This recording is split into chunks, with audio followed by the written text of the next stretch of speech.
Hello बच्चों, नमस्कार। केम छो, सत श्री अकाल, मजामा। बच्चों, आज की क्लास स्टार्ट ही अपन कर रहे हैं और आज की क्लास में हम पढ़ने वाले हैं स्ट्रक्चर ऑफ एटम। देखो, स्ट्रक्चर ऑफ एटम का आज बहुत इंपॉर्टेंट लेक्चर है क्योंकि आज हम पढ़ने वाले हैं नील बोर। अब नील बोर क्या है, नील बोर कैसे काम करते हैं, नील बोर ने क्या बताया, सारी चीजें हम पढ़ने वाले हैं जो कि मोस्ट इंपॉर्टेंट आप सभी के लिए होने वाली है। जो समर्थ बैच आप सबके लिए फ्री ऑफ कॉस्ट चल रहा है, ध्यान से सुनो। हमने प्रॉमिस किया है हम आपको सब कुछ free of cost Samarth batch में देने वाले हैं। तो आप अभी तक हमसे जुड़े हुए हैं और जुड़ें, अच्छे से मेहनत करें ताकि आपका सिलेक्शन आपके लिए आसान हो जाए। असाइनमेंट आ जाएंगे, प्रैक्टिस कर लो, टेस्ट होने वाला है, तैयार हो जाओ। स्टार्ट कर रहे हैं आज का चैप्टर, आज का टॉपिक नील बोर। ये बात उस समय की है बच्चों जब रदरफोर्ड अंकल अपनी सारी बात कह के जा चुके थे और फिर नील बोर आए थे। रदरफोर्ड ने क्या कहा था, उन्होंने क्या कहा था, ध्यान सुनना, और वो किस बात का जवाब नहीं दे पाए। ये है मान लो न्यूक्लियस। उन्होंने कहा था इलेक्ट्रॉन जो है वो continuously centre of atom nucleus के अंदर क्या कर रहा है, रिवॉल्व कर रहा है। और इनसे फिर पूछा गया क्या, अगर ये मूव कर रहा है तो इसके पास काइनेटिक एनर्जी होगी, और अगर इसके पास काइनेटिक एनर्जी है तो ये एक दिन कहां गिर जाएगा, आकर न्यूक्लियस पर गिर जाएगा। क्योंकि एक दिन ये होगा ना, सारी एनर्जी लूज हो जाएगी, सारी एनर्जी लूज होगी तो ये कहां आके गिर जाएगा, न्यूक्लियस पर आके गिर जाएगा। पर ये वाली बात रदरफोर्ड ने जो कही, ये बात सरासर गलत है। क्यों? क्योंकि रदरफोर्ड के अकॉर्डिंग इसके पास काइनेटिक एनर्जी है, काइनेटिक एनर्जी घूमती रही घूमती रही घूमती रही घूमती रही और एक दिन आके न्यूक्लियस पर गिर गया तो एटम तो कोलैप्स कर जाएगा, पर एटम कभी कोलैप्स नहीं करता है। इसका मतलब थ्योरी गलत रही। ये किसने बताया? ये बताया नील बोर ने। पहली बात, Niels Bohr operates only for one electron system. कैसे कितने इलेक्ट्रॉन सिस्टम पे काम करता है? वन इलेक्ट्रॉन सिस्टम पर काम करता है। दूसरी बात इन्होंने बताया, if electrons are moving with in their respectively stationary orbit, then they did not lose energy in any form। अगर अपनी ही स्टेशनरी ऑर्बिट पर इलेक्ट्रॉन मूव कर रहा है तो वो ना अंदर जाता ना बाहर आता। ये किसने बताया हमें? नील बोर ने। समझना कैसे? According to Niels Bohr, according to Niels Bohr, orbit के अकॉर्डिंग इनका फॉर्मूला था 2n²। मतलब देखो हुआ क्या, मैं दूसरी स्लाइड पे समझाता हूं तुम्हें अच्छा लगेगा।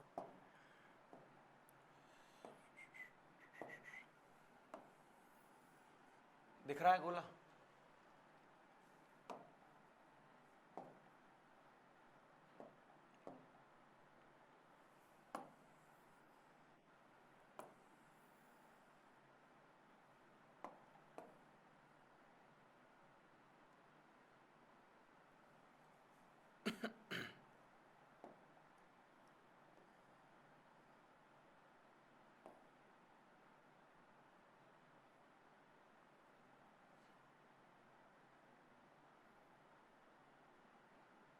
ध्यान सुनना भैया जी।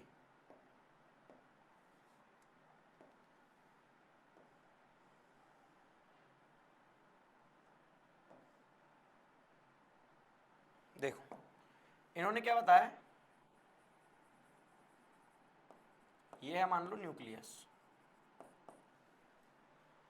ये है स्टेशनरी ऑर्बिट्स। अब समझना, देखो एक इलेक्ट्रॉन मान लो यहां को मूव कर रहा है, एक इलेक्ट्रॉन मान लो यहां मूव कर रहा है, फिर कुछ इलेक्ट्रॉन यहां मूव कर रहे हैं, 1 2 3 4 5 6 7 8, हो तो गया 8।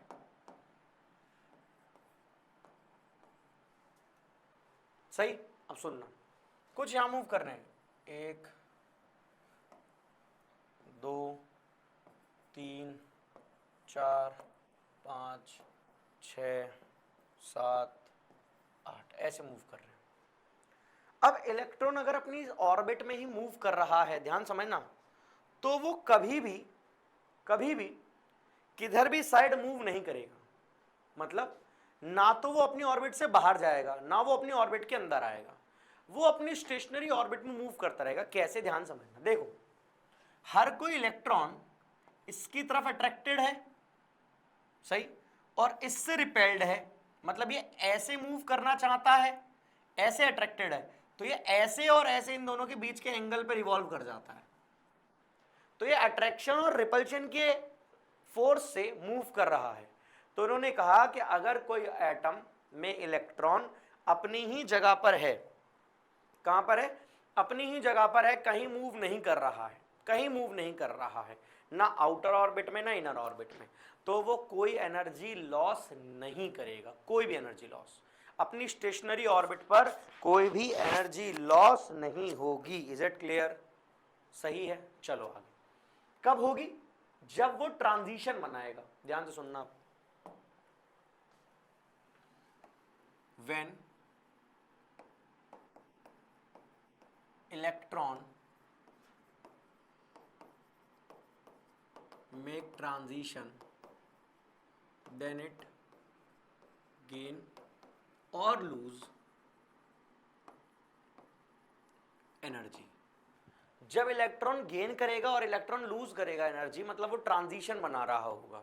अब ट्रांजिशन कैसे और नॉन ट्रांजिशन कैसे, मतलब ट्रांजिशन अपर और लोअर कैसे होगा, ध्यान सुनना।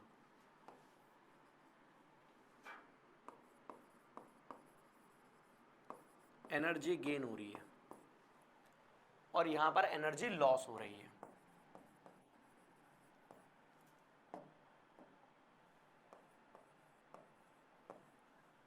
एनर्जी लॉस हो रही है, ध्यान सुनते जाना, ध्यान सुनना प्लीज। देखो, ये है ग्राउंड स्टेट, ये है एक्साइटेड स्टेट,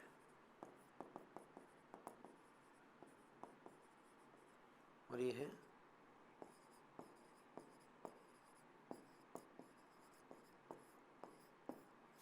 ग्राउंड स्टेट। अब सुनना प्लीज, यहां इलेक्ट्रॉन है, वो एनर्जी क्या करेगा, गेन ऑफ एनर्जी। क्या बनाएगा, ट्रांजिशन, चल के कहां चला जाएगा, हायर स्टेट्स में। समझ में आया कॉन्सेप्ट? ध्यान समझो, ऐसे समझो। मान लो आप में से कोई एक भैया है, अब हुआ क्या, उसकी शादी ना एक भयंकर अमीर लड़की से हुई। सोचो, भयंकर अमीर, मतलब भयंकर अमीर का मतलब समझो कि इतनी अमीर है वो लड़की, इतनी अमीर है वो लड़की, मतलब रिच ही रिच। समझ रहे हो? किसके साथ हुई, रिची रिच के साथ। रिची रिच का मतलब तो तुम समझ ही गए ना, रिची रिच का मतलब है भयंकर अमीर व्यक्ति, है ना। अनंत अंबानी के साथ हुई मान लो, ठीक है, मतलब किसी अंबानी के साथ हो गई। अब हुआ क्या, अब वो अनंत अंबानी के साथ किसी लड़के की शादी नहीं हो सकती भाई, सॉरी, किसी लड़के की शादी कोई बहुत अमीर लड़की से शादी से हुई। ध्यान सुनना। अब मान लो ना, वो नॉर्मली एक जगह पर रहता था, अपने सौच के घर में रहता था, है ना, अपनी कोई गाड़ी चलाता था नॉर्मल, और उसके बाद वो अपना जीवन यापन कर रहा था। उसकी शादी हुई अच्छी जगह। अब उस अंकल की जिससे शादी हुई, जिसकी लड़की शादी हुई, अंकल की एक ही लड़की थी और कोई बालक नहीं था। मतलब वो सारा एम्पायर जो उसने खड़ा कर रखा था, करोड़ों मिलियंस रुपीस का, वो सब उस आदमी का। सही। अब हुआ ये कि उसने, उसकी शादी हुई तो उन्होंने उनको अपने घर बुला लिया कि काम करो आप यहाँ आके रहो, यहाँ पे बड़ा घर है ना, इतने बड़े नौकर चाकर हैं, नौकर भी मर्सिडीज में घूमते हैं, सोचो, और वो लड़का यहीं पे स्विफ्ट में घूम रहा था। तो उन्होंने कहा वहां के रहो, आपके पास रोल्स रॉयस आएगी, ये वो। अब जब उसके पास एनर्जी आएगी तो बताओ, तुम बताओ, क्या वो 100 गज के घर में सर्वाइव करेगा, या फिर वो बड़े वाले घर में जहाँ पे वहाँ पे लैंड क्रूजर और रोल्स रॉयस और मर्सिडीज फरारी खड़ी है वहाँ जाएगा? ऑब्वियसली वहाँ जाएगा। क्यों जाएगा? क्योंकि उसको क्या मिल रहा है, एनर्जी मिल रही है, gain of electron, gain of energy है यहाँ पर, इलेक्ट्रॉन नहीं है, गेन ऑफ एनर्जी। अब पता है, वो गया वहाँ, वो रहा, बहुत पैसा था वहाँ पे, बहुत ज़्यादा पैसा, मतलब भयंकर अमीर थे ना वो लोग, भयंकर अमीर। पर उस दीदी का एक बिजनेस था, पता है क्या बिजनेस था? आजकल तो तुम जान ही रहे हो कि क्या चल रहा है। वो लड़कों से शादी करती थी दीदी, उनकी सारी जायदाद हथिया लेती थी और उनको फिर डिवोर्स देके भगा देती थी। यही चल रहा भाई। हुआ ये कि अगर कोई अपनी ग्राउंड स्टेट में है तो वो एक्साइटेड स्टेट में चला जाएगा एनर्जी गेन करने पर, सही है। अगर कोई एक्साइटेड स्टेट में है या अपनी ग्राउंड स्टेट में भी है तो एनर्जी के रिलीज होने पर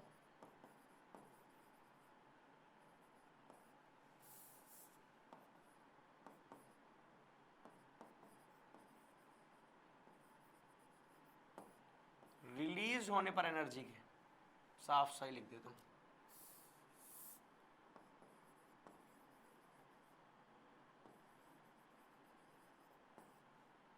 क्या हो जाएगा? एनर्जी के रिलीज होने पर वो नीचे आ जाएगा, मतलब वो लोअर स्टेट में आ जाएगा। देखो भाई, वो ग्राउंड स्टेट में था, उसने एनर्जी गेन करी, वो चला गया वहां रहने जहां पर बहुत महंगा गाड़ी वाड़ी थी। अब उसका फिर वहां से एनर्जी लूज हुई और लूज होने के बाद वो ग्राउंड से भी नीचे आ गया। इसका मतलब क्या बताया? ये बताया गया नील बोर जी के द्वारा कि अगर कोई एटम इलेक्ट्रॉन गेन करे या सॉरी कोई एटम का इलेक्ट्रॉन एनर्जी गेन करे या लूज करे तो एक्साइटेड स्टेट या लोअर स्टेट में जाता है और उसको ट्रांजिशन बनाने के लिए एनर्जी रिक्वायरमेंट होती है। बिना ट्रांजिशन के बिना उनको कोई एनर्जी की रिक्वायरमेंट नहीं होती, कोई एनर्जी रिक्वायरमेंट नहीं है। क्यों नहीं है? क्योंकि अगर अपनी स्टेशनरी पे है तो ऐसे ऐसे मूव करता ही रहेगा। कॉन्सेप्ट क्लियर है? चलें आगे।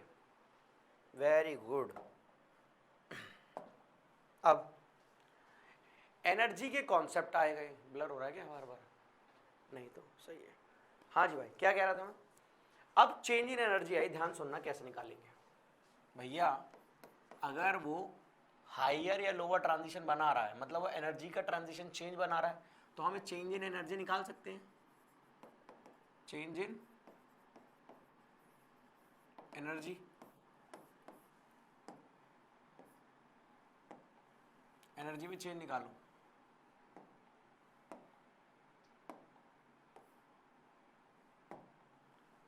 ध्यान सुनना, delta E is equals to, दिख रहा है? Delta E is equals to E2 minus E1। Delta E is equals to E2 minus E1। अब ये हायर हो या ग्राउंड हो, सही। अब ध्यान से सुनना, इफ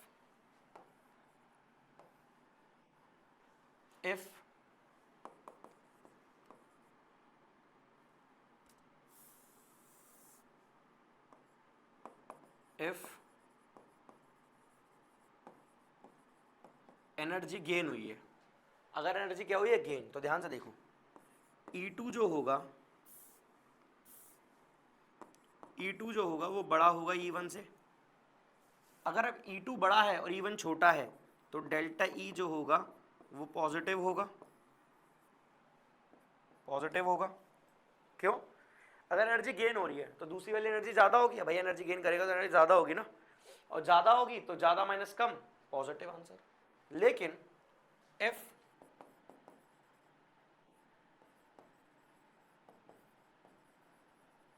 एनर्जी रिलीज्ड तो E1 बड़ा होगा E2 से, पर E1 बड़ा हो गया तो आंसर माइनस का, तो डेल्टा E नेगेटिव आ जाएगा।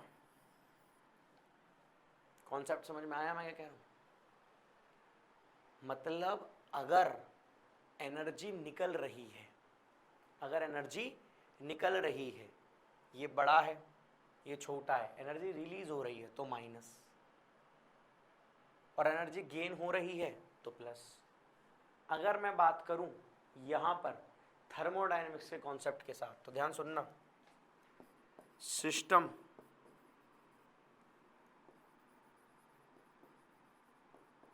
एब्जॉर्बिंग एनर्जी, और यहां क्या हो रहा है? सिस्टम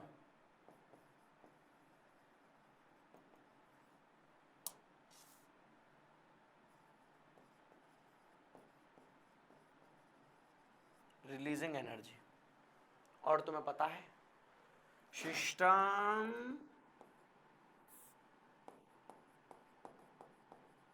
कैसा है? गरीब है। सिस्टम कैसा है? गरीब है। क्लियर है यहां तक बात? कोई भी ऐसा बच्चा जिसको समझ में ना आ रहा हो प्लीज कमेंट कर दो कि भैया कोई भी डाउट है, कुछ भी है। देखो मैंने एनर्जी को वापस से थर्मोडायनेमिक्स में ले गया और मैं तुम लोगों को थर्मोडायनेमिक्स पढ़ा चुका हूं। देख लो, सोच लो आराम से। सही है? जैसे अब देखो एक क्वेश्चन है, क्या है question?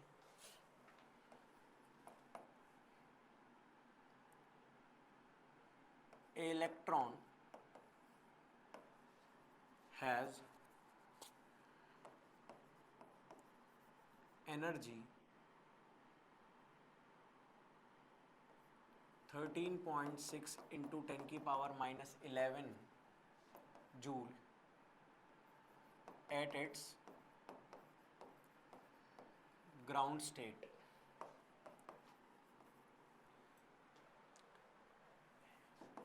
It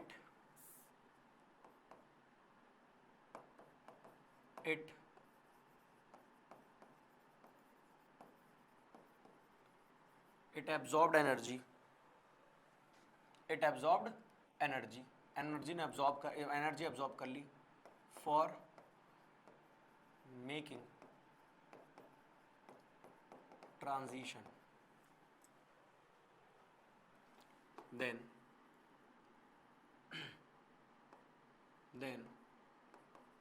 the energy is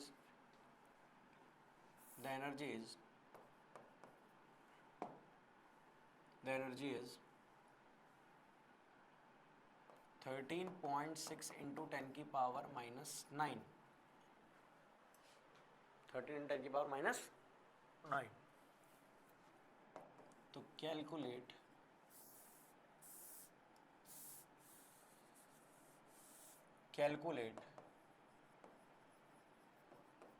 the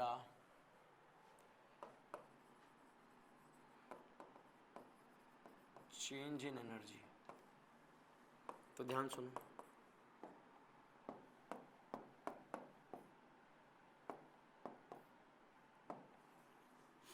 delta E is equals to क्या होता है?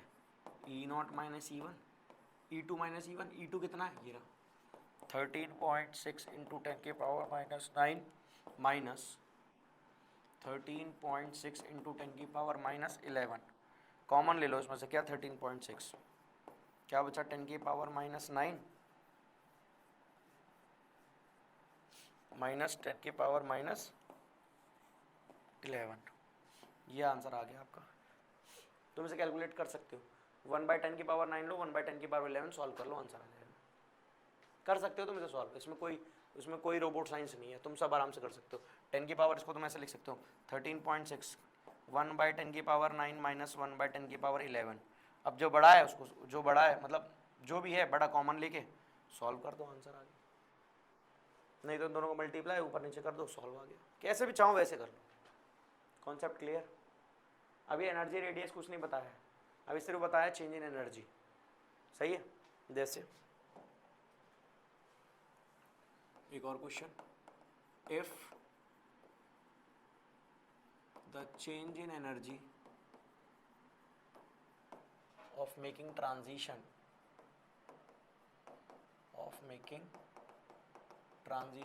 is 2 joule, if the energy at the ground state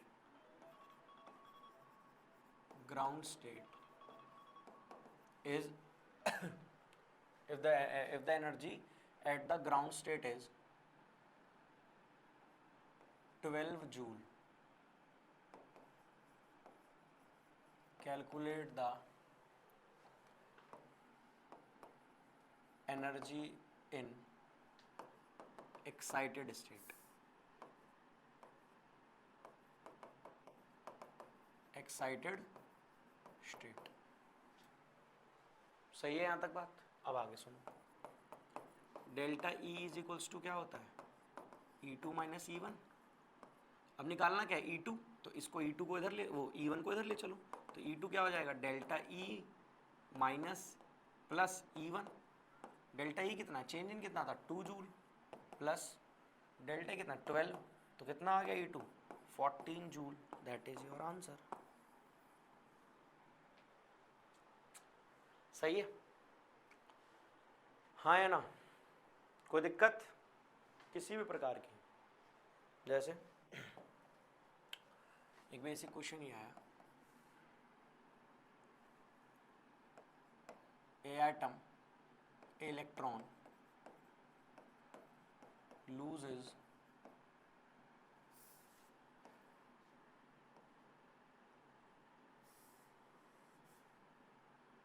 loses energy and make a transition from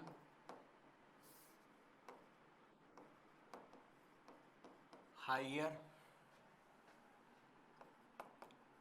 state to lower state। ठीक है, एक electron energy ने lose करी है, if delta E change of energy is 10 kilo joules, अरे बहुत ज़्यादा हो जाएगी 10 किलो जूल, तो 10 इलेक्ट्रॉन वोल्ट मान लो, है ना, 10 electron volt, and has higher state energy is 20 electron volt. तो कैलकुलेट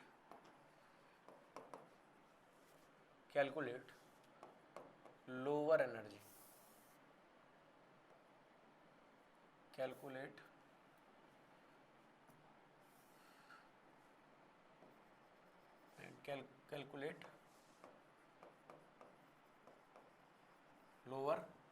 लोअर एनर्जी निकालनी है। तो ध्यान सुनना, हायर से लोअर आ रहा है,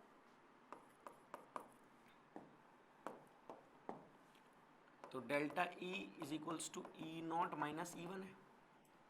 E1 कहाँ है, ये क्या है, हायर, और ये क्या है, लोअर। ये समझ में आ रहा है क्यों? क्योंकि कह रहा है ना लूजेज एनर्जी, तो हायर से लोअर आएगा, तो हायर पता है, लोअर निकालना है। E2 is equals to delta E minus E1। Delta E कितना 10 इलेक्ट्रॉन वोल्ट, E2 कितना 20 इलेक्ट्रॉन वोल्ट, तो आंसर कितना है माइनस 10 इलेक्ट्रॉन वोल्ट E2। इतनी एनर्जी लूज करेगा तब वो E2 पे, मतलब lower oxidation, lower stationary, lower orbits पे पहुंच पाएगा। क्लियर है यहां तक बात? पक्का? किसी को भी किसी भी प्रकार की दिक्कत है प्लीज बता दो। चलें आगे भाई, आराम से सोच लो, देख लो कैसे चेंज निकल रहा है एनर्जी का, क्योंकि आगे जाके हमें रेडियस, वेलोसिटी और एनर्जी तीनों में ही बताने वाला हूं कि कॉन्सेप्ट क्या है। क्लियर है यहां तक? बहुत आराम से सोच लो, समझ लो। क्लियर है भाई? तो देखो ध्यान से, नेक्स्ट क्या बता रहे थे, वन इलेक्ट्रॉन सिस्टम। भाई ये बता रहे थे, मेन बात ध्यान से सुनना, मैंने स्टार्टिंग में भी बोला, मैं बोल रहा हूं, नील बोर ने वन इलेक्ट्रॉन सिस्टम के लिए बात की। किसके लिए बात की बच्चों? One electron system. One electron system मतलब जैसे हाइड्रोजन, कितने इलेक्ट्रॉन, वन इलेक्ट्रॉन। जैसे helium H positive, He positive, one electron. अब देखो ध्यान सुनना, कोई कहेगा भैया हीलियम क्या इलेक्ट्रॉन दे देता है? हाँ भाई दे देता है, बहुत एनर्जी होगी तो दे देगा, बहुत एनर्जी दोगे तो दे देगा, कोई दिक्कत नहीं है, ठीक है। दूसरा Li2 पॉजिटिव, इसके पास देखो Li के एटॉमिक नंबर 3, 2 दे दिए, 1 इलेक्ट्रॉन। मतलब हम इन तीनों पर बात करने वाले हैं, मतलब we are talking about hydrogen like species. किसकी बात कर रहे हैं हम? हाइड्रोजन लाइक स्पीशीज की बात कर रहे हैं। किसकी बात कर रहे हैं? हाइड्रोजन लाइक स्पीशीज की बात कर रहे हैं। क्लियर है यहां तक बात सभी को? पक्का? बहुत बढ़िया। हाइड्रोजन लाइक स्पीशीज की हम यहां पर बात कर रहे हैं।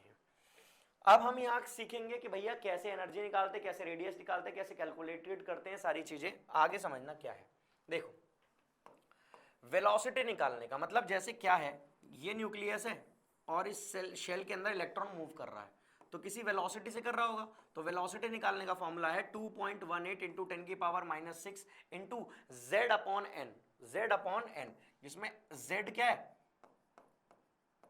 एटॉमिक नंबर, और एन क्या है? शेल। या फिर मैं ऐसा लिख दूं इसको,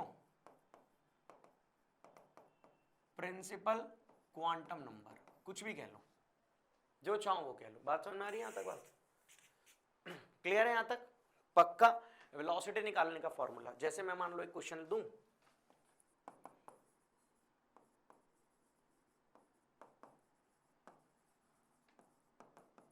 calculate the velocity for Bohr's, calculate the velocity in Bohr model of electron, या फिर ऑफ हाइड्रोजन इलेक्ट्रॉन लिख लो पूरा, तो तुम्हें समझ में आ जाएगा किसका निकालना है। Hydrogen electron. सही? अब ध्यान से सुनना, hydrogen electron in first orbit. सही? अब ध्यान सुनना, वेलोसिटी निकालना है, फॉर्मूला क्या है? 2.18 इंटू 10 की power -6 into Z upon N. Z मतलब एटॉमिक नंबर हाइड्रोजन का 1, फर्स्ट ऑर्बिट का 1, तो आंसर क्या आ गया? वेलोसिटी क्या आ गई इसकी? 2.18 इंटू 10 की पावर 6। मैंने तुम्हें हाइड्रोजन का पता क्यों बताया? क्योंकि जितने भी वेलोसिटी, रेडियस, एनर्जी निकाली गई नील बोर में, वो सब हाइड्रोजन के रिस्पेक्ट में निकाली गई। मतलब एक्चुअल में जो ये वैल्यूज रखी होंगी ना सब में, जेड और एन को छोड़कर, ये जो वैल्यू रखी होंगी ये हाइड्रोजन की कैलकुलेटेड वैल्यू है। अगर आपको ये याद है तो आपको हाइड्रोजन का कभी निकालने की जरूरत नहीं है, पेपर में आएगा, सीधा हाइड्रोजन के लिए टिक कर आ जाना, सीधा टिक कर आ जाना, कोई टेंशन वाली बात नहीं है। समझ में आ गई बात? बहुत बढ़िया। आगे समझो, रेडियस, रेडियस निकालनी है पिकोमीटर में, ठीक है? तो रेडियस निकाल का फॉर्मूला था 552.9। तो जैसे मैं लिख दिया, calculate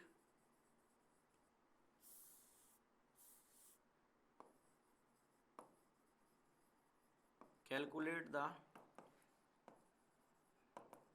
radius of hydrogen for first shell. सही? तो देखो, रेडियस निकालने का फॉर्मूला क्या है? 52.9 into N square upon Z. 1 N1 Z1, तो रेडियस कितनी आ गई? 52.9 पिकोमीटर। समझ में आया? हाइड्रोजन के वैल्यूज फिक्स है, ठीक? नेक्स्ट, एनर्जी निकालने का ध्यान सुनो। एनर्जी निकालने का एक फॉर्मूला ये है, एक फॉर्मूला ये है। ये जूल पर एटम में आता है या इलेक्ट्रॉन वोल्ट में आता है? अगर आपको इलेक्ट्रॉन वोल्ट से जूल पर एटम में जाना तो 1.6 इंटू 10 की पावर -19 से मल्टीप्लाई कर दो, तुम इसमें पहुंच जाओगे, ठीक है? जैसे क्वेश्चन आया बेसिक, हाइड्रोजन का ये भी फिक्स ही है, हाइड्रोजन का ही है। देखो, calculate the energy in electron volt of hydrogen, calculate the energy in electron volt of hydrogen for first orbit। तो देखो सॉल्यूशन क्या होगा इसका, 13.6 माइनस का इंटू 1 स्क्वायर अपॉन 1 स्क्वायर, मतलब -13.6 इलेक्ट्रॉन वोल्ट आंसर। इसमें ये मल्टीप्लाई कर लो, जूल पर एटम में आ जाएगा, जूल पर एटम में आ जाएगा। क्लियर है? देखो मैं तुम्हें थोड़ा सा करके दिखा देता हूँ ना, तो तुम्हें अच्छा सा फील होगा। 13.6 इंटू 1.6 देखो क्या आ गया 21.76, मतलब 2.18 लिख सकता हूँ इसको। आ गया, हो गया मैच, क्लियर है भैया। 10 की पावर को छेड़ाखानी कर देंगे ना, 18 है, कितना है 18, यहाँ कितना है 19, तो एक पॉइंट आगे पीछे हो जाएगा, और एक पॉइंट आगे होते तो 2.176, तो मतलब लिख सकता हूँ 2.18। समझ में आई बात, इस तरीके से कैलकुलेट किया है, ठीक है जी। अब ध्यान सुनना, ये लो भैया, ये आया है क्वेश्चन, कैलकुलेट करना है बहुत आराम से, कैलकुलेट करना है बहुत आराम से।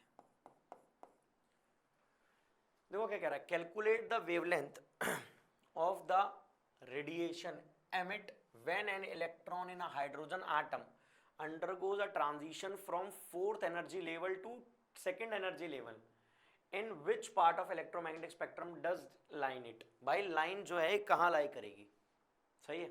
अब पहले देखो कि तुम्हें क्या निकालना है, calculate the wavelength, calculate the wavelength of the radiation, wavelength निकालनी है। अच्छा, तो तुम्हें सबसे पहले चाहिए एनर्जी, और एनर्जी चाहिए, क्या कह रहा है, एनर्जी ट्रांजिशन बना रहा है फोर्थ एनर्जी लेवल से सेकंड एनर्जी लेवल, ठीक है। तो देखो अगर मैं इसकी एनर्जी कैलकुलेट करूं तो डेल्टा एनर्जी मैं इसको ऐसे लिख सकता हूं, energy in fourth level minus energy to second level, second level और फर्स्ट फोर्थ लेवल है ना, सही है। हाइड्रोजन का 8 है, 1 है, और एन की वैल्यू जो है वो चेंज है 4 और 2, ठीक। तो देखो अगर मैं इसकी एनर्जी निकालूं तो अब इसको लिख सकता हूं -2.18 इंटू 10 की पावर -18, सही, into Z square upon N square. यहां तक क्लियर है, हाँ या ना, पक्का। माइनस दूसरे वाली की वैल्यू -2.18 इंटू 10 की पावर -18, दूसरे वाला Z square upon N square. यहां तक सबको क्लियर है, पक्का, बहुत बढ़िया। अब देखो मैं इनमें से कुछ कॉमन ले सकता हूं, मैंने इन दोनों को माइनस प्लस माइनस और प्लस, माइनस माइनस को प्लस कर ले लिया, तो इसको लिख रहा हूं -2.18 इंटू 10 की पावर -18, सही। ये भी आ गया, ये भी आ गया, अभी प्लस का है, तो अब मैं क्या कर रहा हूं, मैं इसके अंदर कॉमन ले रहा हूं, तो कितना आ जाएगा 1 इसका। अच्छा, इसको भी अंदर मल्टीप्लाई करके प्लस का ही ले दूं, इसको भी अंदर मल्टीप्लाई करके इसको प्लस का ला दूं, तो जाएगा 2 स्क्वायर माइनस 1 अपॉन 4 स्क्वायर, सही, क्योंकि सेकंड फोर्थ। अब ये मत कहना कि भैया कैसे कर दिया, देखो ये माइनस का था, ये प्लस का था, मैं प्लस का आगे ले आया, माइनस का पीछे ले गया, तो इस तरीके से बन गया, क्लियर है भाई, समझ में आ गया ना, बहुत बढ़िया। अब देखो कैसे कर रहा हूं उसको कैलकुलेट, 2.18 इंटू 10 की पावर -18 इंटू, देखो 1/4 माइनस 1/16, 1/4 माइनस 1/16, एलसीएम आ जाएगा, यहां से लिख रहा हूं अब आगे, तो 2.18 इंटू 10 की पावर -18 इंटू एलसीएम आया 16, 4 माइनस 1, मतलब 2.18 इंटू 10 की पावर -18 इंटू 3/16। समझ में आया कैसे आया, क्या आया 3/16। अब तुम इसको कैलकुलेट कर लो, देखो मैं इसको कैलकुलेट करके लिख देता हूं एक बार, यहां से एक बार वो ले आते हैं,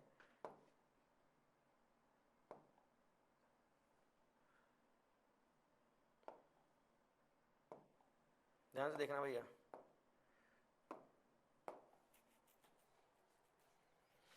2.18 into 3 is equals two divided by 16, तो आंसर क्या आया तुम्हारा 0.40 इंटू 10 की पावर -18।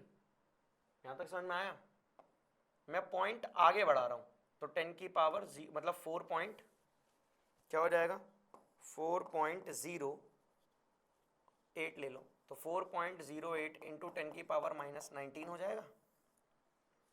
एनर्जी निकल कर आ गई। अब एनर्जी निकल कर आ गई है तो तुम्हें क्या करना है, तुम्हें चेन निकालना, लैम्डा पूछा था, ठीक है, तो लैम्डा निकाल रहा हूं, देखो यहां पर एनर्जी का फॉर्मूला होता है hc/लैम्डा, वेवलेंथ ही तो पूछी थी, वेवलेंथ इधर, एनर्जी इधर, तो लैम्डा इज इक्वल्स टू क्या hc/एनर्जी h मतलब 6.6 इंटू 10 की power minus 34 into 3 into 10 to the power 8 divided by energy कितनी आई है 4.08 इंटू 10 की पावर माइनस 19। बस इसे सॉल्व कर लोगे तो आंसर आ जाएगा, बस इसे सॉल्व कर लोगे तो आंसर आ जाएगा, कोई दिक्कत नहीं है, वही आसान। क्लियर है यहाँ तक बात? इसे सॉल्व कर लेना। क्लियर है? देखो कैसे, क्या हमें चाहिए वेवलेंथ, अब वेवलेंथ का फॉर्मूला तो hc बाय लैम्डा होता है। अब भैया एनर्जी हमें पता होती तो हम निकाल लेते, अब एनर्जी हमें निकालना आती है। Energy first orbit Bohr model के अकॉर्डिंग हमें पता है कि माइनस 2.18 इन 10 की power minus 18 into Z square upon N square. यहाँ से मैंने फोर्थ से सेकंड ऑर्बिट की एनर्जी निकाल ली, चेंज की, जैसे निकाली मैंने एनर्जी में पुट कर दिया और आंसर आ गया। क्लियर है? हाँ या ना? वेरी गुड, पक्का। चलो नेक्स्ट पे चलो, नेक्स्ट पे चलो, करो ये क्वेश्चन, मैं रुका हूं, करो क्वेश्चन। क्वेश्चन करना इंपॉर्टेंट है भाई, क्वेश्चन करना इंपॉर्टेंट है, प्लीज करो, जल्दी जल्दी करो, जल्दी जल्दी। मैं रुका हुआ हूं, तुम करो स्किप वीडियो, तुम स्किप ही करते रहते हो वीडियो, टाइम पास करते हो भाई तुम। चलो आओ मैं करके दिखा दूं। कहता है calculate the energy associated with first orbit of helium, what is the radius. Radius निकालना तुम्हें अभी अभी आता है, देखो अभी अभी रेडियस का फॉर्मूला देखा, 52.9 एन स्क्वायर अपॉन जेड, बस ये लगाना है 52.9 एन स्क्वायर अपॉन जेड लगाना है, हो गया काम। 52.9 इंटू एन कितना, फर्स्ट ऑर्बिट, एटॉमिक नंबर कितना, हीलियम 2, तो मतलब 52.9 बाय 2 लगभग 53, 50 का 25, 52 का 26 पॉइंट समथिंग करके कुछ आंसर आ जाएगा। क्लियर है? What is the radius of orbit निकालना ना, what is the radius of the orbit, calculate the energy, ये समझ में आया? एनर्जी भी तो निकालनी है, एनर्जी, एनर्जी निकालो। एनर्जी का फॉर्मूला इलेक्ट्रॉन वोल्ट में निकाल दे, 13.6 minus into Z square upon N square, तो 13.6 इंटू जेड कितना है 2 का स्क्वायर और फर्स्ट ऑर्बिट 1 का स्क्वायर, मतलब 13.6 इंटू 2 दूनी 4, तो 4 को इससे मल्टीप्लाई कर लोगे आंसर आ जाएगा 6 चौक 24, 2 4 3 12 13 14, 1 4 1 94 पॉइंट समथिंग करके इलेक्ट्रॉन वोल्ट में आंसर आ गया। जूल में करना है तो इसको 1.6 से मल्टीप्लाई कर दो, 94.4 इंटू 1.6, 151 के आसपास आंसर आ जाएगा। क्लियर? सही है भैया, ओके है जी, कोई गड़बड़ तो नहीं है। चलो चलो आगे चलो, नेक्स्ट क्वेश्चन प्लीज करो। आयोनाइजेशन एनर्जी ऑफ हीलियम, अच्छा ये दे रखी है ionisation energy, calculate the energy of first stationary, बिल्कुल सही है भाई, हीलियम की दे रखी है आयोनाइजेशन एनर्जी और लिथियम की पूछी हुई है। चेंज निकाल के सॉल्व कर दो फटाफट, चेंज निकाल के सॉल्व, जल्दी आसान, देखो कुछ नहीं है, अगर तुम ये सोचते रहोगे कुछ है तो कुछ नहीं है, पहले आराम से देखो। आयोनाइजेशन एनर्जी इसमें दे रखी है, मतलब फॉर्मूला तो 2 पॉइंट वाला लगेगा, 13 पॉइंट वाला नहीं लगेगा, बिल्कुल सही। अब ध्यान से सुनना, मैं तुम लोगों को इसको कैलकुलेट करके दिखाता हूँ। देखो आयोनाइजेशन एनर्जी दे रखी है इतना, तो मैं ये चेंज मान के चल रहा हूँ कि एनर्जी जो है वो इन्फिनिटी से फर्स्ट पे आ रही है। अब इन्फिनिटी की क्या हो जाएगी 0, माइनस फर्स्ट की क्या हो जाएगी -2.18 इंटू 10 की power minus 18 into Z square upon N square. हाँ है ना भाई? देखो देखो देखो देखो देखो देखो क्या फॉर्मूला है, Z square upon N square, ठीक है भाई, Z square upon N square. चल भाई क्लियर है यहाँ तक बात? अब माइनस माइनस प्लस, तो 2.18 इंटू 18 इंटू, अब ध्यान से देखो, हम निकाल किसकी रहे हैं, हम निकाल किसकी रहे हैं, आराम से देखना है, सोच समझ के बताओ, हम निकाल किसकी रहे हैं, हीलियम वाले की। और फर्स्ट स्टेशनरी ऑर्बिट है, फर्स्ट स्टेशनरी ऑर्बिट और हीलियम के निकाल रहे हैं। इसका मतलब 2 स्क्वायर अपॉन 1 स्क्वायर, मतलब 2.18 इंटू 10 की पावर माइनस 18 इंटू 2 का स्क्वायर 4। तो 4 से इसको मल्टीप्लाई कर दोगे तो आंसर आ जाएगा कुछ। सही है, 4 से उसको मल्टीप्लाई कर दोगे कुछ आंसर आ जाएगा। यहाँ तक कोई दिक्कत नहीं है, ओके है, पक्की बात, पक्की बात है यहाँ तक, बहुत बढ़िया, ध्यान समझते जाना।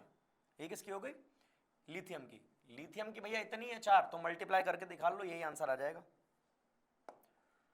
देखो अगर मैं इसको मल्टीप्लाई कर दूं तो आंसर आ जाएगा सेम। इसका मतलब हमारा सही चल रहा है मामला। 2.18 इंटू 4, 8 पॉइंट, देखो लिखा 8.72 इंटू 10 की पावर 18, बिल्कुल सही आ रहा है। इसका मतलब हमारी जो भी हम कर रहे हैं वो बिल्कुल सही चल रहा है मामला, बिल्कुल सही है, बिल्कुल सही आया।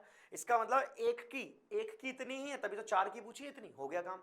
अब ये वैल्यू है, देखो इसको डिटेल में है बिल्कुल, वरना ट्रिक तो तुम्हें पता ही है इसकी। किसकी निकाल ली थी? लिथियम की। क्या निकालना है? एनर्जी निकालनी है। एनर्जी का फॉर्मूला होता है -2.18 इंटू 10 की पावर 2.18 इंटू 10 की power -18 into Z square upon N square. तो आ जाएगा -2.18 इंटू 10 की पावर -18 इंटू जेड की वैल्यू क्या आ जाएगी? एटॉमिक नंबर 3, फर्स्ट ऑर्बिट 1 का स्क्वायर, ठीक है।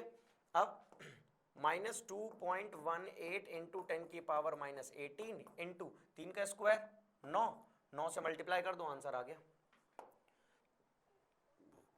9 से मल्टीप्लाई कर दो आंसर आ गया 2.18 इंटू 9, आंसर आया -19.62 इंटू 10 की power -18। That is your answer. Calculate करो, मौज करो। क्लियर? देख लो, आराम समझ लो, कोई दिक्कत नहीं है। ये हमने प्रूफ कर लिया कि इनफाइनाइट से आ रहा था, इसका पूछा था हमने, इसका कैलकुलेट कर दिया। अगर इसका आयनाइजेशन एनर्जी का पूछा ही नहीं होता तो हम सीधा ये पूछते, तो हम ये कैलकुलेट करके आंसर लिख देते, हो जाता काम। आसान है, कोई दिक्कत नहीं है। एनर्जी निकालनी है, फॉर्मूला लगाओ सीधा, कुछ दिमाग मत लगाओ। नेक्स्ट क्वेश्चन, ये अच्छा क्वेश्चन है भैया, ये लगाओ करो एक बार। To which orbit of electron in the hydrogen atom will jump on absorbing इतने। देखो एक का तुम्हें पता है -13.6 होता है ना, इतना वो एनर्जी एब्जॉर्ब कर रहा है, सही है, एनर्जी एब्जॉर्ब इतनी कर रहा है, तो कितने रिलीज, मतलब कितना डिफरेंस आया होगा, तो बस उसमें से इसे घटा दो, आंसर आ गया। भैया ध्यान से देखो ना, 13.6 होता है, ठीक है, घटा दो कितना, 12.1, घटा दो आंसर आ जाएगा। 6 में से 4 गए, 6 में से 1 गए 5, 3 में से 2 गए 1, तो 1.5 के आसपास आ गया आंसर। 1.5 इलेक्ट्रॉन वोल्ट, सही, कितना आ गया? 1.5 इलेक्ट्रॉन वोल्ट, सही। अब ध्यान सुनना, होता क्या है फॉर्मूला, 13.6, सही, किसका? एनर्जी का। 13.6 माइनस माइनस, ऐसे ही नहीं, 13.6 माइनस एन स्क्वायर, जेड भी है, जेड भी है ऊपर, जेड भी है नो डाउट, पर जेड की वैल्यू 1 है हाइड्रोजन एटम के लिए, इसलिए लिख ही नहीं रहा हूँ। ये किसके बराबर आया बच्चों? अभी हमने निकाला -1.5 इलेक्ट्रॉन वोल्ट के, ये निकाला, इतनी एनर्जी है। तो अब मैं क्या कर रहा हूँ, इसको इधर और इसको इधर लेके जा रहा हूँ, ध्यान से देखना, इसको इधर और इसको इधर, तो समझ रहे हो ना क्या कर रहा हूँ?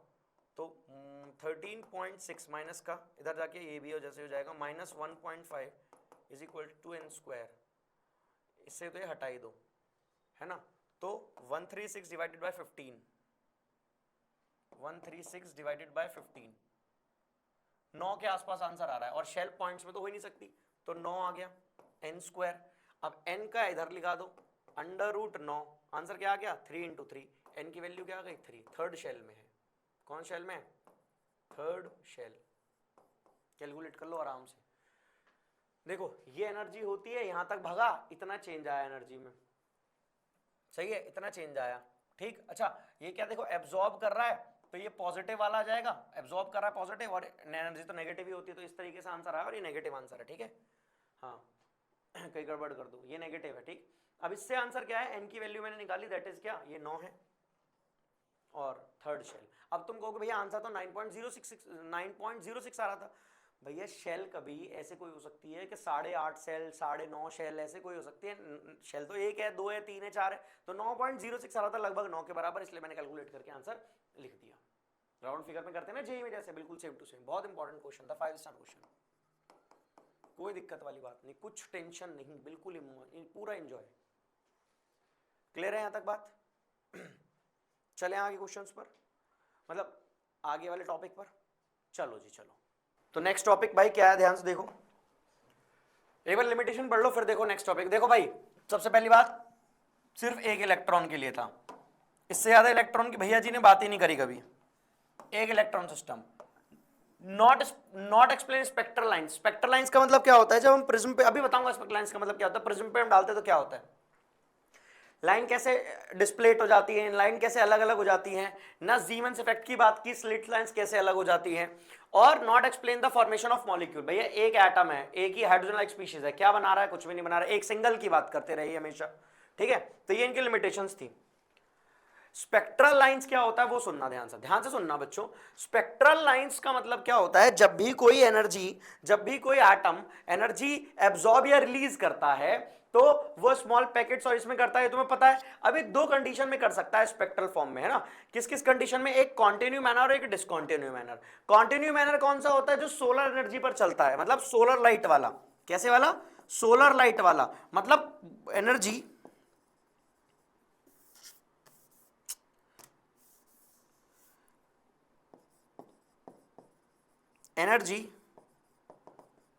एमिटेड इन कॉन्टिन्यू मैनर में होता है। डिसकॉन्टिन्यू मैनर में क्या होता है, मतलब पैकेट्स में आता है। कैसे आती है, पैकेट्स में आती है। Energy release in packet, energy absorb in packets form, ठीक है। तो स्पेक्ट्रम में हम दो प्रकार की हम बातें करने वाले हैं, कॉन्टिन्यूस और डिसकॉन्टिन्यूस। एक्चुअल में हम एटॉमिक स्पेक्ट्रम की बात करने वाले हैं, ये कैसे होता है ये समझना है हमें, ध्यान सुनना। एटॉमिक स्पेक्ट्रम, जो स्पेक्ट्रम ऑफ एटम भी कहा जाता है, ये एक यूनिक होता है।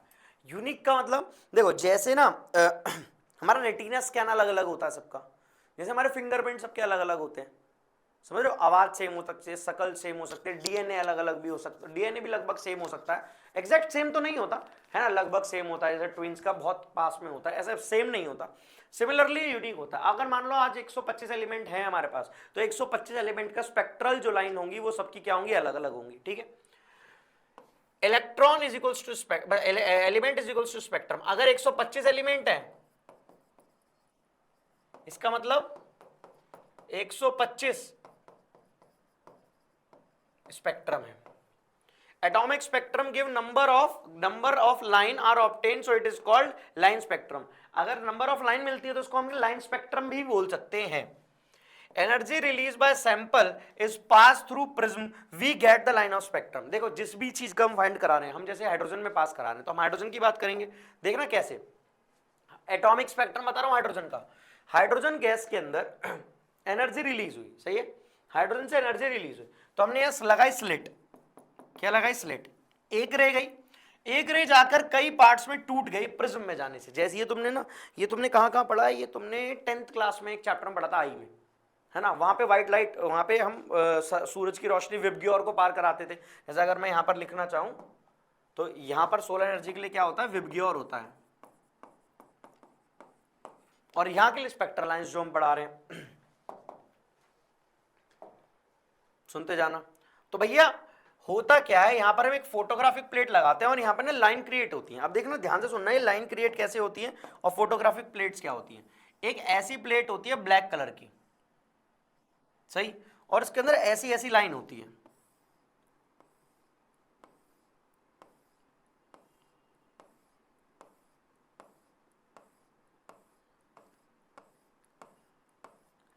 और ऐसी होती है, ऊपर जाते जाते पास होती चली जाती हैं।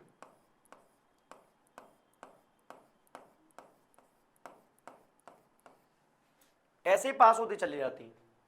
तो हमें कुछ ही लाइंस का याद रखना होता है। ये फोटोग्राफिक प्लेट होती है, ब्लैक कलर की होती है। कैसे कलर की होती है, ब्लैक। अब इस कहां से जाती है, लाइमन बामन पास्टन ब्रैकेट पीफंड हम्फ्रे, क्या लाइमन बामन पास्टन ब्रैकेट पीफंड हम्फ्रे, ऐसे याद रखनी है, लाइमन बामन पास्टन ब्रैकेट पीफंड हम्फ्रे, बिल्कुल ऐसे ही याद रख के चलते जानी है।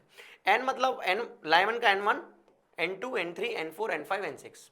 दूसरा इसके नीचे होता है विजिबल, वो यूवी अल्ट्रावायलेट, ऊपर विजिबल सिर्फ एक ही है visible, infrared infrared infrared infrared, है ना, ध्यान से सुनते जाना। अगर कभी तुमसे कोई बोले कि कोई भी कहीं भी इन्फिनिटी स्पेक्ट्रम से या कोई भी 2 4 5 10 15 20 किससे भी कहां गिर रहा है वो विजिबल पे, तो तुम समझ जाना कि वो सेकंड में गिर रहा है। मेरे पीछे बोलो, लाइमन बामर पास्चन ब्रैकेट पीफंड हम्फ्रे, ये याद होनी चाहिए। LBPBPH, क्या LBPBPH, लाइमन बामन पास्चन ब्रैकेट पीफंड हम्फ्रे, ये इनका नाम है। इससे ऊपर वालों को फिर नाम रखने की याद तुम्हें जरूरत नहीं होती, बस इतना ही याद रखने की क्या है तुम्हें जरूरत है। किसी का भी होगा, हर किसी का स्पेक्ट्रल लाइन अलग अलग बनेगी, हर किसी का स्पेक्ट्रल फॉर्म अलग अलग बनेगा। हमें हाइड्रोजन का मेन पढ़ना था तो मैंने तुम लोगों के हाइड्रोजन का बना दिया। क्लियर है ये वाली बात। अब कोई भी अगर इलेक्ट्रॉन है वो किसी हाइयर से नीचे गिर रहा है ना, हाइयर ऑर्बिट से लोअर ऑर्बिट में गिर रहा है, तो स्पेक्ट्रल लाइन बनाएगा। अब स्पेक्ट्रल लाइन बनाएगा तो कैसे बनाएगा वो समझना है, ध्यान सुनना। एनर्जी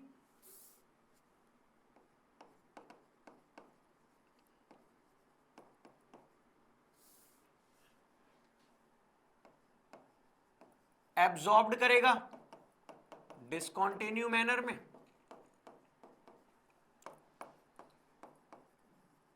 एनर्जी रिलीज करेगा डिस्कंटिन्यू मैनर में, हर चीज डिस्कंटिन्यू मैनर में चलती जाएगी, ठीक है। और स्पेक्ट्रल लाइन निकालने का फॉर्मूला, जैसे मैं देखो तुम्हें एक बात सिखाता हूं, 1 2 3 4 5 N5 4 3 2 1, सही। अब स्पेक्ट्रल लाइंस बना के देखना एक बार। अगर यहां पे इलेक्ट्रॉन है तो कैसे कैसे गिर सकता है, 1 2 3 4 ऐसे गिर सकता है, या फिर पहले से कूदे और फिर तीसरे पे कूद जाए, या फिर दूसरे पे कूदे और दूसरे पे कूद जाए, या फिर पहले पे कूदे तीसरे पे कूदे और फर्स्ट पे कूद जाए, समझ में आ रहा है? ऐसे कहीं, अब देखो जैसे कॉमन है इन दोनों में से तो इसको हटा देंगे, है ना, और कोई कॉमन, ये कॉमन है तो इसको हटा देंगे, ऐसे कई कई कंडीशन बनेगी। अब सोचो ये तो 5 का है, हम बनाने में कितना टाइम ले रहे हैं, अगर ये 15-20 टूटो को भैया पागल ही हो जाओगे बनाने के लिए। तो उसके लिए फॉर्मूला होता है बच्चों, स्पेक्ट्रल लाइन निकालने का फॉर्मूला होता है n-1/2, n-1/2, क्या n-1/2। अब जैसे देखो मैं एक क्वेश्चन आया तुम्हारे सामने, calculate the spectral lines if electron draw from n = 5। तो देखो क्या है सॉल्यूशन, n-1/2 मतलब 5 × 4/2, 10 लाइन आएंगी। कितनी लाइन आएंगी, 10 लाइन, बिल्कुल सही जवाब है, बिल्कुल 10 लाइन आएंगी। नेक्स्ट एक क्वेश्चन तुम्हारे लिए है, calculate the spectral lines if electron drop from n = 10। तो सॉल्यूशन 10 × 9/2, 5 और 9 × 5 45 स्पेक्ट्रल लाइंस आएंगी। अब तुम खुद दिमाग लगा लो, 45 स्पेक्ट्रल लाइंस बनाने में भाई कितना, और सोचो उसमें से कैंसिल आउट भी करनी है।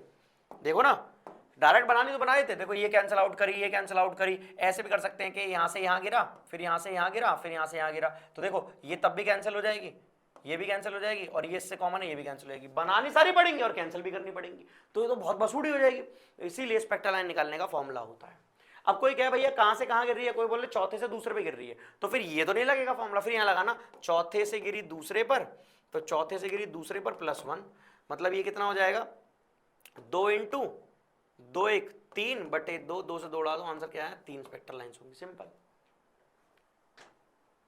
कोई कहे पहले से वो 5वें से तीसरे पर गिरी और तीसरे से फिर सारी पहले पे गिर गई, दूसरे पे कभी नहीं गई, तो पहले 5वें से तीसरे पे निकालना और तीसरे और फिर पहले की निकालना, बस, और उन दोनों को जोड़ देना, आंसर आ जाएगा स्पेक्ट्रल लाइंस। स्पेक्ट्रल लाइंस जोड़ी जा सकती हैं डायरेक्ट, कोई दिक्कत नहीं है। क्लियर है यहां तक बात? पक्का